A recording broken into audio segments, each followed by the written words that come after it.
Every Christmas, I'm left with the strange remorse of not having achieved this elusive feeling I yearn for. Surely I'm missing it by looking for it, but I cannot help it. It's all I've ever known, this perpetual homesickness for a feeling I've never felt. I grasp for moments like chasing bubbles, only for it to vanish in the moment of contact. Help Me See is a podcast dedicated to the art of seeing. It's a space for the restless visionary with an insatiable desire to create the life and work you're meant for. My name is Bianca Leah Mora, and I'm a photographic artist, a mother, and a coach who's transformed my fear of loss into power, art, and philosophy. One of the scariest quotes I never want to say is, "I wish I knew at the time." But I truly believe that we have the innate ability to bring our wise 20/20 hindsight to our now. You can deeply experience your nostalgia now while it's actually happening with no regrets. All you have to do is see. In this show, we laugh, we cry, we get inspired, we overshare. We have life-changing conversations around making meaning, self-discovery, and shedding all of the BS layers in order to reconnect to our own sacred vision. Seeing yourself is an essential key to living powerfully. You are the vessel, the lens that filters absolutely everything in your life. What are you filtering for? Whether it be conversations with fellow artists and visionaries or my solo audio journal style introspective ramblings, each episode is meant to feel like an exhale, an unraveling of truth, a moment for you to be able to put your finger on something that you haven't been able to for far too long. Come exactly as you are.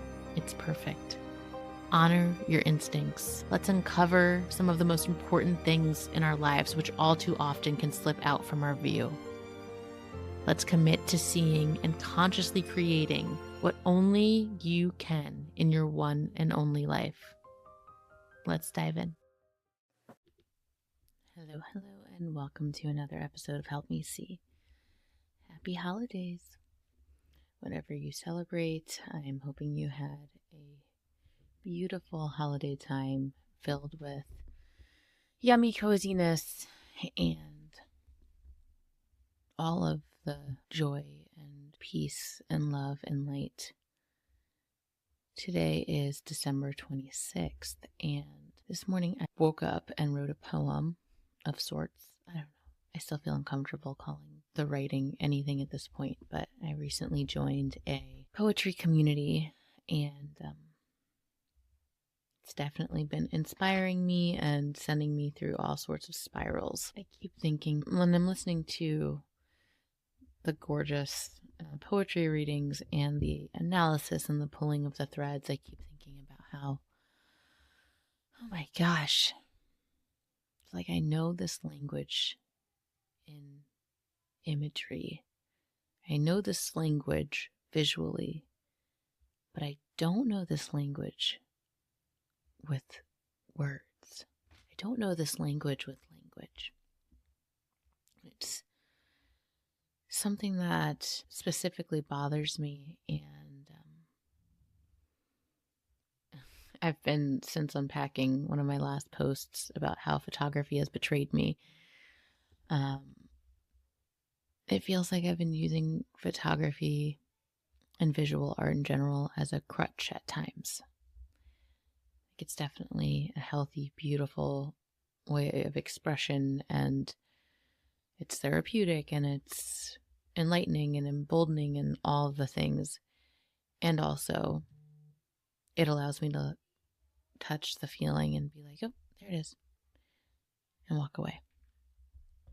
And I want to articulate it within myself in a different way. That's what I'm craving. So I've been writing a lot more. So here is this morning's writing. It's called Christmas Bubbles. Every Christmas, I'm left with the strange remorse of not having achieved this elusive feeling I yearn for. Surely I'm missing it by looking for it, but I cannot help it. It's all I've ever known, this perpetual homesickness for a feeling I've never felt. Nowhere but here, I grasp for moments like chasing bubbles, only for it to vanish in the moment of contact. But what if I dip myself in what bubbles are made of, only to touch it mere moments longer? And in those mere moments, I frantically search my soul, taking in the delicate magnificence as I try to feel for the spot inside that feels, the spot that knows, the spot that recognizes. The counterpart of Christmas bubbles. Like looking through a viewfinder, my whole body knows to press the shutter.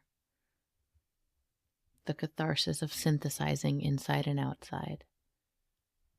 But alas, it's the same amount of time to take a picture as it is to pop a bubble you finally reached. Except now you have the residue of a picture to hold, comfort, console, astound, and torture you. It's there and gone, alive and dead at once. Brought back to life only by my ability to touch that part inside my body again. But it has moved and morphed and melted into something unrecognizable. I could drown myself in bubbles only to disappear in an instant.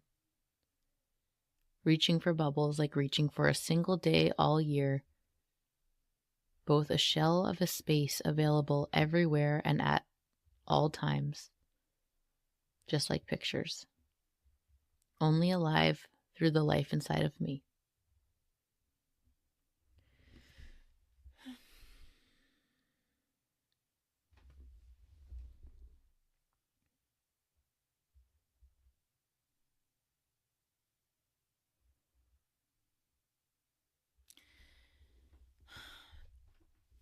I was scrolling on Instagram after I read this, and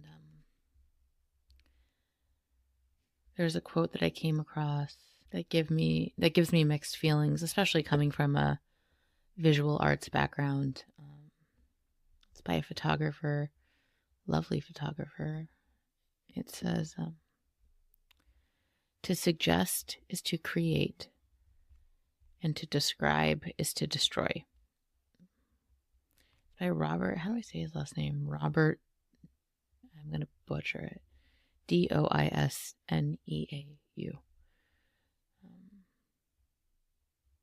And I agree to an extent, but it also feels so gray. To suggest is to create. To describe is to destroy.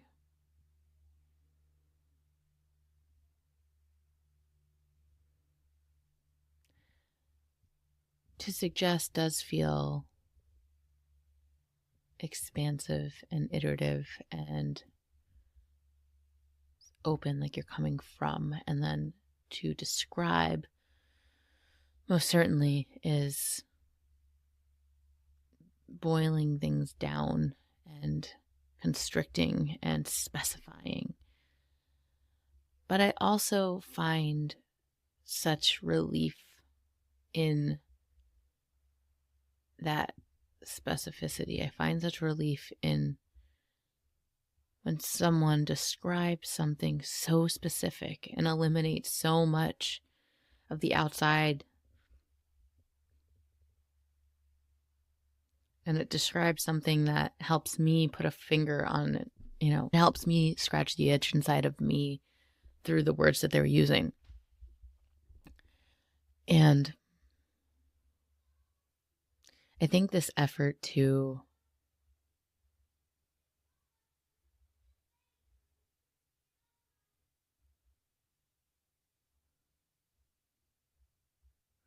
challenge myself with a medium that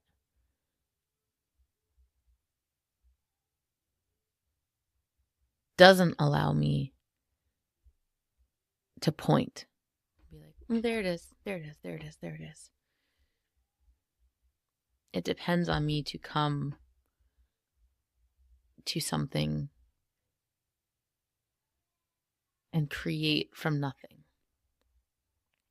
create the words. It demands that I go first.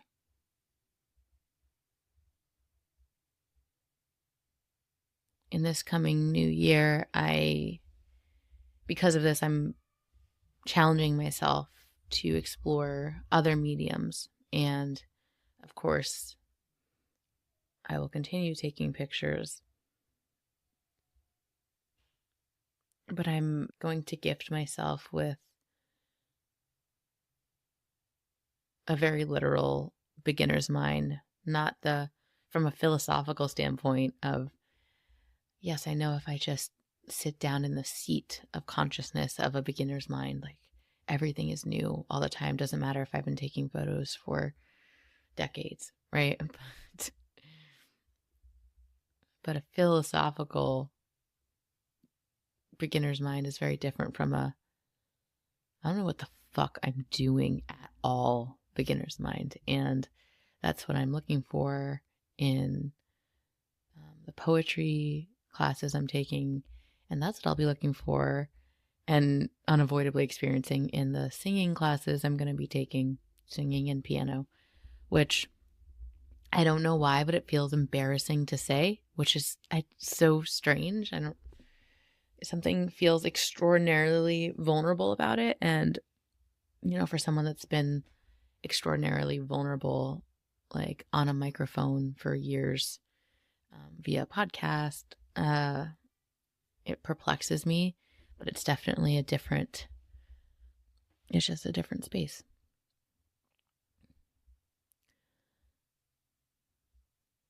But coming back to Christmas bubbles, it really does, the line that came to me, the catharsis of synthesizing inside and outside, I think that's really the root of a lot of the discontent and the unrest that I can feel. It's just that I know what it feels like when I'm moving through my life and I see something and I touch the shutter, take the picture. It's like this very physical, emotional, creative, it's like an aligning of everything in a second. And then it's gone. But it's awakening the part inside of you that most deeply recognizes the thing you're looking at.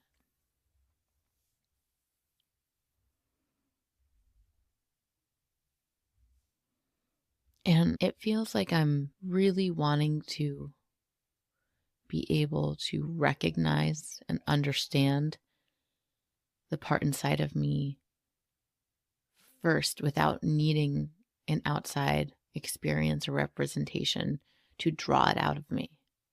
It reminds me of how it can be really unhealthy in a relationship if you depend on the other person to bring happiness to you, or you look to them to make you feel a certain way.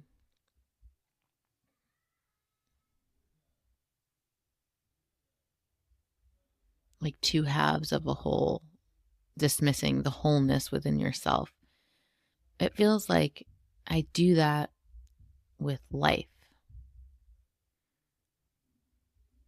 Like I'm pleading with life to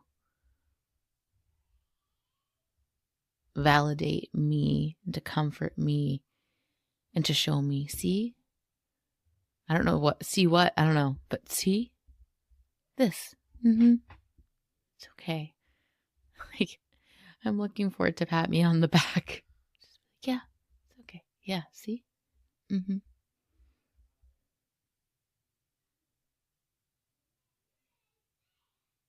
And I'm not saying, like, I don't even know. I'm not saying it as like a critique. I'm not saying it as I know this is wrong.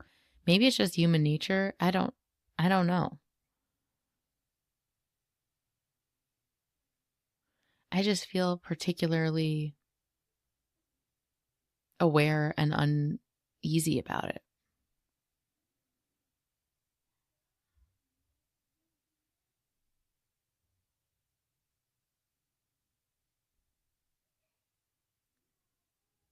we hear with all this talk around manifestation and like when you're on the same vibration as something else, like that's when it's attracted to you. That's when it feels the most natural. And I thought about that when I was thinking about how you can hold a bubble longer if your hand is dipped in that soapy water, right? Is it because it can rest on that surface because that surface is the same as it?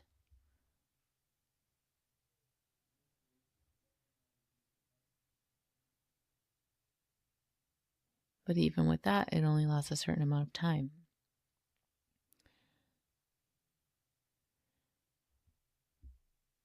And then it pops. But inside of it is the same thing that's everywhere surrounding us, right? Like what makes a bubble? It's like the tiniest, like what, I wonder what the measurement is of the surface of a bubble. Let me see if I can find that. How thick is the surface of a bubble? I wonder if that exists. The surface of a bubble, typically a soap bubble, is incredibly thin, measuring only a few hundred nanometers thick, which is roughly the same thickness as a wavelength of visible light, meaning it's essentially as thin as a single light wave. Oh my God.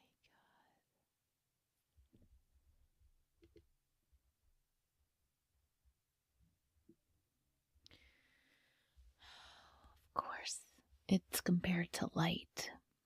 A bubble consists of a thin layer of water sandwiched between two layers of soap molecules, creating the film that holds the air inside. Of course, there's film in this. Oh my God. The thinness of the bubble film causes light to interfere with itself, resulting in the rainbow-like colors we see on bubbles.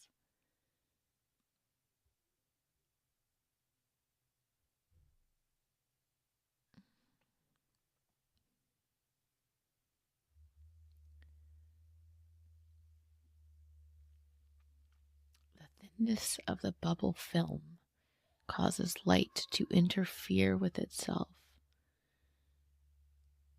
resulting in rainbow-like colors we see on bubbles. I don't know, it's making me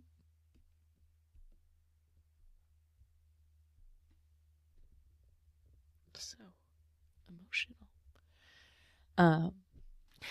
I certainly feel like I'm interfering with myself.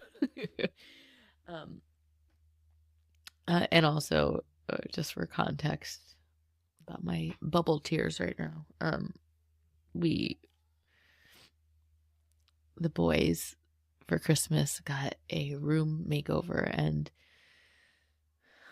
the door was locked and it said Christmas magic is happening, and they were trying to look under the door. Cassius said that he felt like he saw rainbows and that Tyson was probably in there working on his Christmas present, because Tyson now is all the rainbows we see are Tyson. Anyway. So now as I will think of bubbles as light fighting with itself in a film, underneath that film, inside and literally inside the bubble, it's the same stuff that is everywhere. Air.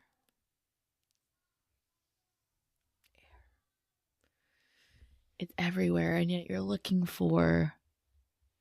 reaching for this elusive few hundred nanometers thick surface of a thing that is only made visible by a single light wave. Once you touch it, it's gone. extract that till it's a shell, right? Reaching for the shell. And inside the shell, if we were even able to hold it and open it, it's like imagine if you were able to take a bubble, hold it, and then open it up. It would look empty because it's full of everything that's all around you already. I mean, what a mind fuck. Think about the shell of a day, the Christmas shell that is the day of December 25th. And I get to that day and I'm like, ugh, I don't feel the way I want to feel. It's like I saw a quote, I don't know who said it, the idea that it's just too much and not enough at the same time. And it's overwhelming and it's frustrating, but it's so comforting. It's like it's all always here. Just like the picture means nothing and everything. Just how alive is the person looking at it? What is the counterpart inside of you that is able to see and witness what's in front of you at all times? It feels like I've come full circle in this. I'm in the middle of recreating my original flagship course, Manifest Your Memories, and using photography or photographic practice rather as this means to sinking your teeth into your life vision and being able to really extract this version of presence that feels conscious and unconscious and effortless and intentional at the same time. And that's the gift in the best of it. That's the gift that photography gives me. And in that recreation, I've been putting some of those practices from that course into play in my daily life, just in a healthy way, just coming back to does this still hold? Does this still hold true? Or is this like a bubble that when I touch it, it disappears and I'm like, oh, I guess this is something that doesn't need to be recreated. Maybe it doesn't hold its weight anymore. And I'm happy to say that it most certainly has. When the kids are in the basement with the door open and I can hear them.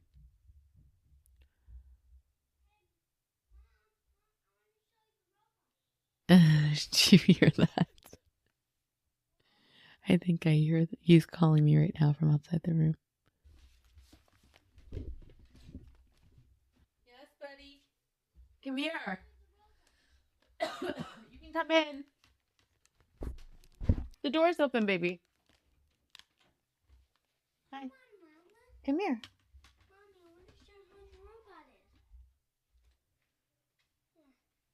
Come here. Tell me in the mic. Hi. Hi. What do you want to show me? The robot.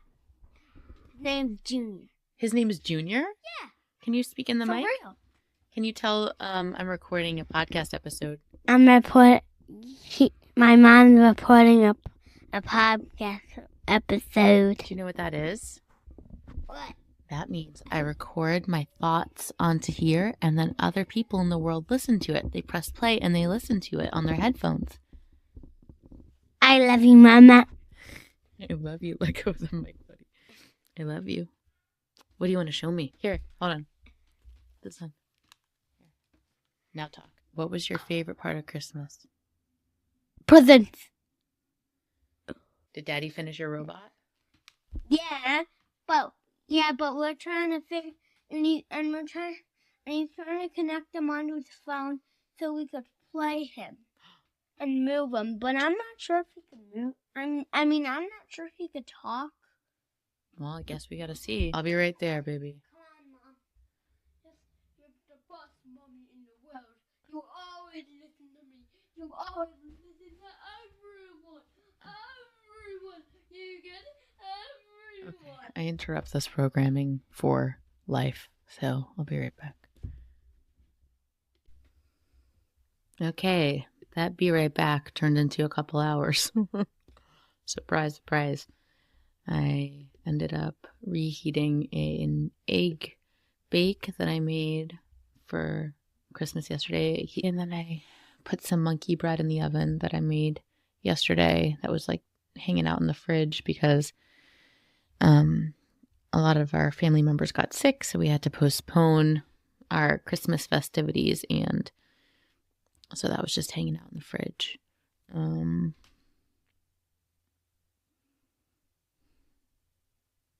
And in that time that I was gone, I was recording a video of my dog through the blur of flowers, and then my son scooted over to me on his new bluey scooter. It was so cute. And I turned the camera to him, and it focused for a second, but then it had a hard time tracking him, and he scooted away, and the vision of the forced blur, the blur that happens through a camera, through your phone camera, whatever it is. It's like the most wonderful reframe, the most wonderful mistake that is anything but. It just pulled me so deep into that moment, and I ended up making a reel where I said, what did I say? Sometimes the blur helps. Let the blur help you see. And just that moment reminded me to like lean into the interference, right? Like, just because there is interference doesn't mean it's bad. Just because the light is interfering with itself doesn't mean it's bad. In the bubble's case, it results in a rainbow. And this squabbling I find myself doing so often, it's like I'm so aware of how discontent, I'm so aware of how restless I am, I'm so aware of awareness that I let it get in the way.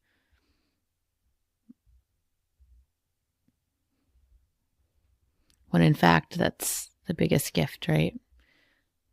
But it's like the top of a pin. It's like a pin, or the width of a bubble. It is a few hundred nanometers of a coin swap of, is it going to hinder you or is it going to help you? So, in my last podcast episode of 2024, I asked you, what do you want to do with your Christmas bubble? What do you want to do with your life bubble? Your holiday bubble? What do you want to do with your pursuit of a bubble?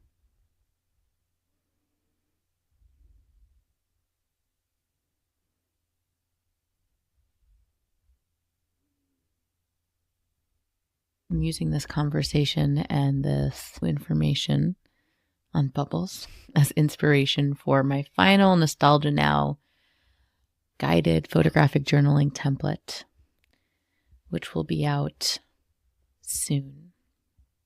And in this template, we are going to, like always, reflect on the past, the more recent past, as we simultaneously feel into the future.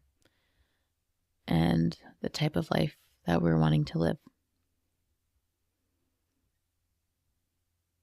Anything you do, anything you see, anything you feel is only alive through the life inside of you. The life inside of you. What kind of life brings you alive? What kind of days bring you alive? Sometimes when we make it too big, it overwhelms us. What kind of moments remind you of being alive?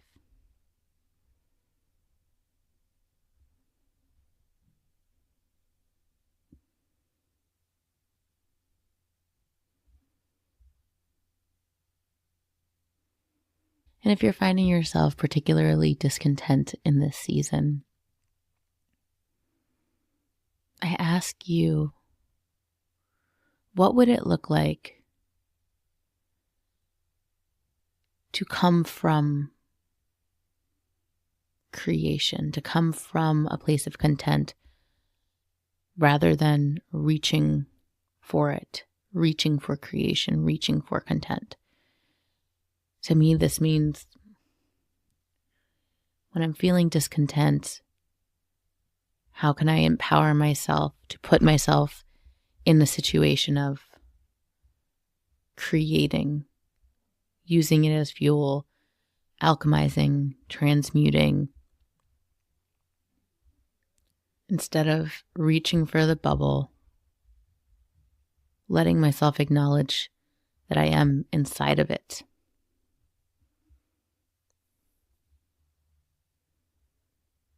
And I choose to see the rainbows. And all I need is as little as a single wave of light to do any of it.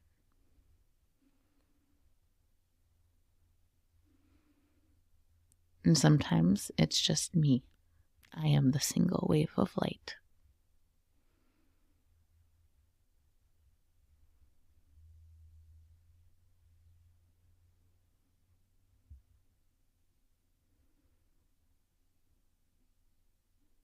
Happy New Year. This has been an Awkward Sage production.